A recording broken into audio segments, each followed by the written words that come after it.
Chapter 8, Best Laid Plans.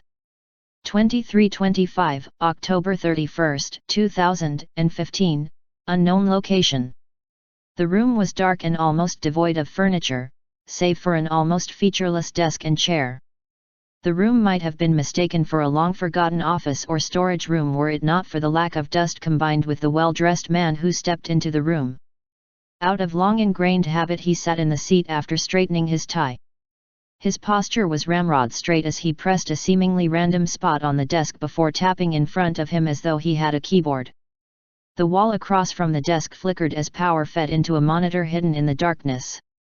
Text began to scroll as the system powered up. System activation. Login/password required. 0. Redacted. User authenticated. Establishing secure connection. Secure connection established. 0 is now in attendance. Current attendance includes 0, 1, 2, 3, 4, 5, 6, 7, 8, 9, 10, 11, 12, 13, 14, 15, 16. All members in attendance. Good evening, gentlemen, the man known as Zero said to the empty room, and his speech appeared as text on the monitor. You all have had time to review the operational reports compiled by Commander Bradford on the XCOM project's performance, its public reception as well as the state of our equestrian allies. The first order of business to discuss is the ongoing investigation by Senator Goldman. More lines of text appeared and were followed by a synthetic voice as the other members of the council spoke. 5. I'm pleased to report that Goldman's committee is proving to be an unmitigated success in furthering our goals. I admit I was skeptical about leaking information to him, but Goldman's meltdown on live TV has framed anyone critical of the XCOM project as taking the side of a frothing lunatic. Shining Armor's performance leaves a bit to be desired, but we couldn't coach him without raising suspicions in our manipulation of events. 1. International opinion is swinging in XCOM's favor regardless, and Shining Armor's performance has painted him as no-nonsense and down to business, which is something Americans find sorely lacking in their politicians as of late. We made the right decision in letting Goldman take the bait we laid out for him.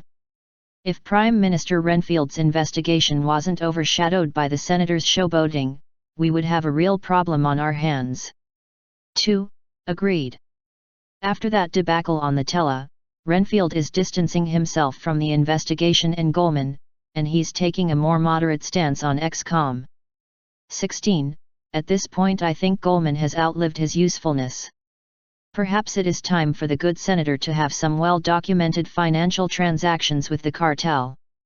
Even if he weasels out of prison time, his career will be over. 4. There's another option. If Goldman has a shift in opinion as well as temperament, he could become more useful than as a single-use blunt instrument.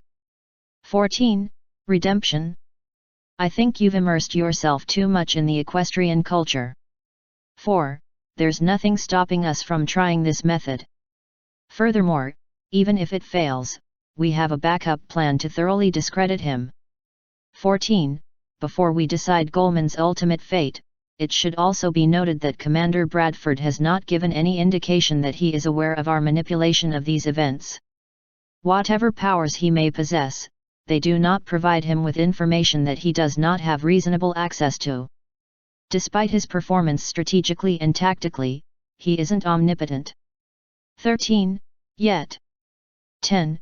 Or it's possible he agrees with our tactics and just hasn't seen any reason to fight with us on the matter. He's been very vocal in his criticisms of Goldman if nothing else. 8. He's critical of all politicians, which will likely include us if he's ever made aware of this. Do we have contingencies in place if he has to be removed by force? 2. None that we're willing to even test yet. If he does possess the power of foresight as sensitive as we suspect, then I don't know if there's a way that we can remove him. 1. Gentlemen, we have an emergency. Mission reports have come back from the volunteers that were sent to help the equestrians. I'm sending the files now. 10 minutes of silence pass. 12. You have got to be kidding. Half the gear malfunctioned? These things aren't pork barrel military contract equipment or cheap knockoffs I can get from Hong Kong. Everything was tested before the trip through Kaleidoscope, not to mention a nearly flawless operational record beforehand. Was there a malfunction with Kaleidoscope over such a long distance? 9. There are greater concerns to address. A hamlet outside of the equestrian capital was almost completely leveled in the fighting, and most of the property damage was caused by one of our strike operators. A captain. Matthew Harris. Damn it, who had the bright idea to let the butcher of Basra loose? 10. Major Fujikawa chose him as a second in command and Bradford did not object. We did not object either, as it was our hope that his relationship with Princess Twilight Sparkle would solidify our alliance with her government. I suppose it was too much to hope for that he'd get himself killed during the engagement.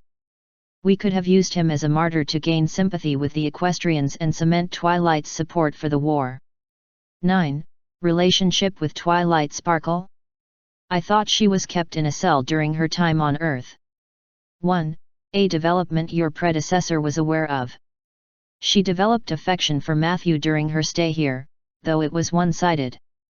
We chose not to intervene in that development, and it paid off when Twilight became the most vocal proponent for supporting us. 4.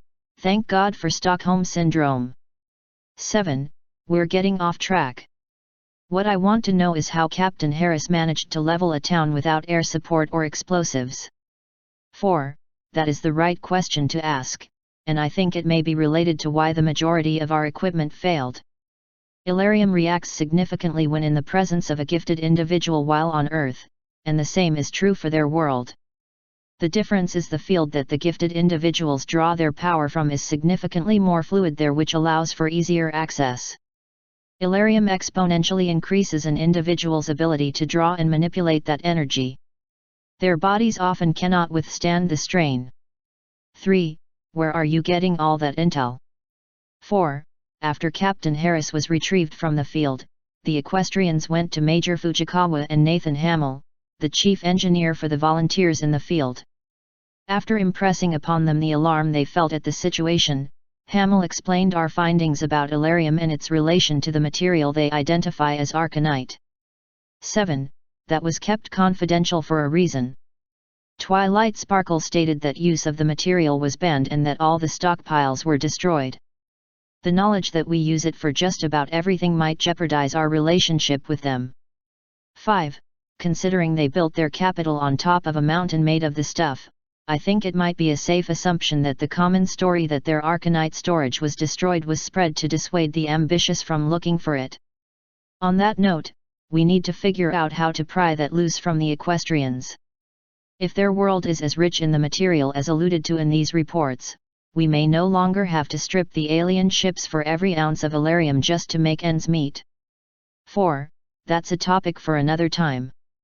The equestrians expressed some horror at the news of our using Illyrium in our devices, but Hamill also explained that the aliens use the stuff in virtually everything they build.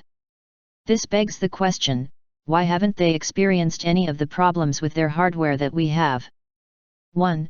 I suspect you already have a theory. Skip the rhetorical questions and get to it.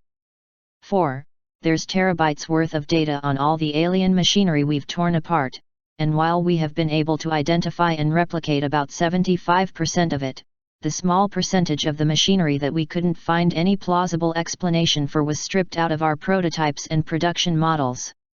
Charles Shen and Moira Volin agree that at least some of this unidentified machinery must act as some form of regulator that ensures a proper amount of power flow. 15. That's a plausible explanation for why our gear is malfunctioning. If it has the same amplifying powers as arcanite, then it would explain Captain Harris's skyrocketing abilities. What I want to know is why he did what he did.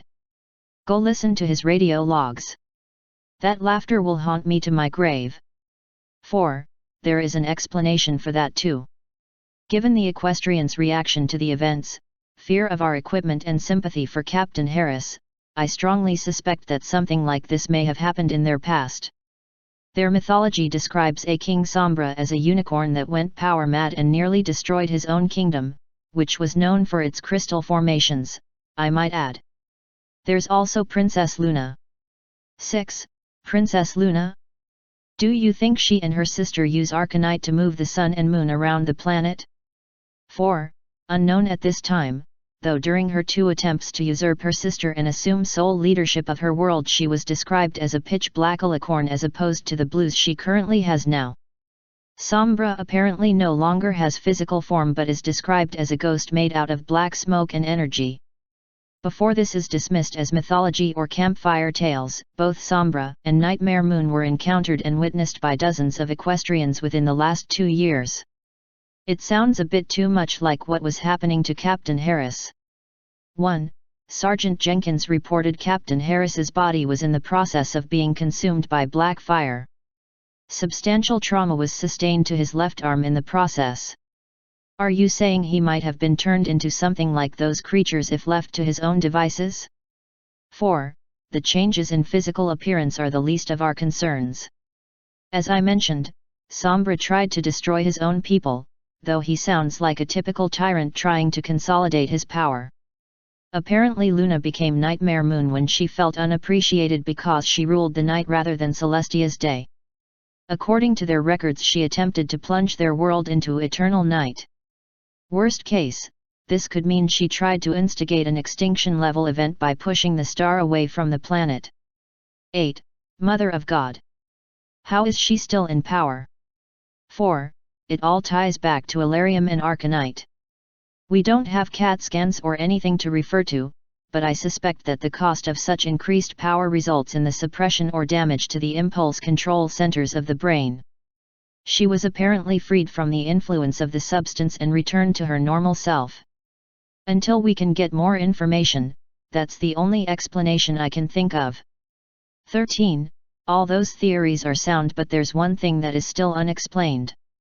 Captain Harris wasn't the only one using Elarium-enhanced equipment that's controlled by his gift. Sergeant Jenkins currently utilizes a prosthetic limb that operates on the same principles as our other equipment as well as the mech units. She hasn't reported anything out of the ordinary yet and there haven't been any observed malfunctions near her either.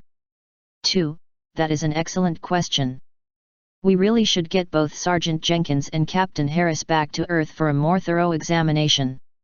If we can find a way to take advantage of the power that Captain Harris demonstrated with whatever resistance Sergeant Jenkins is capable of, then we'll be able to corner the market on WMDs for the next generation. Imagine soldiers with the capacity to alter the fabric of reality. That's the future, gentlemen. 1. That's not going to be possible, I'm afraid. Princess Twilight Sparkle has taken personal responsibility for Captain Harris's care with Princess Luna's approval, and I suspect if we attempt strong-arm tactics in this situation, we'll lose any goodwill we have with the royalty.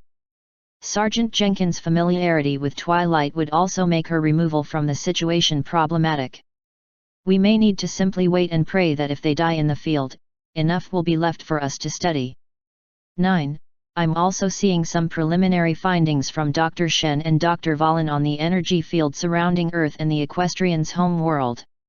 With the rate in which the energy field is becoming flexible here, from the aliens or our own gifted individuals, they predict that unless we solve the regulator issue with our own Elarium-based technology, we might start seeing similar malfunctions in 5 years or less.